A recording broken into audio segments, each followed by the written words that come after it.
Deci, cine se scuză și acuză. Emisiunea din această seară nu are loc în studioul Antenei 1. Parte din mass media neinformată. Bună seara, domnule Vântu. Prima întrebare. De ce v-ați hotărât să apăreți în public, domnule Vântu? Îmi cer scuze pentru dicție, nu am obișnuit cu Dan Torănăc. Pe domn Părând, Ați comandat asasinarea lui Cătălin Harnagea, fostul șef al CIA, asasinarea oamenilor de afaceri Dan Fischer și Costel Bobic, asasinarea ziariștilor Petre Mihai Băcanu și Dan Andronic?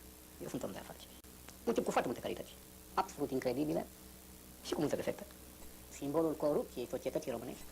Există acte apropo de această afirmație cu Eu nu-mi permit niciodată să fac afirmații fără a avea documente în spate.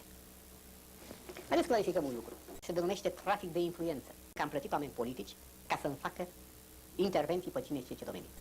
În Occident, lucrurile acestea s-au rezolvat legalizându-se instituția de lobby. Să fim foarte clari. Nu puteți judeca capitalismul cu legile comunismului, domnule Marius Tucă.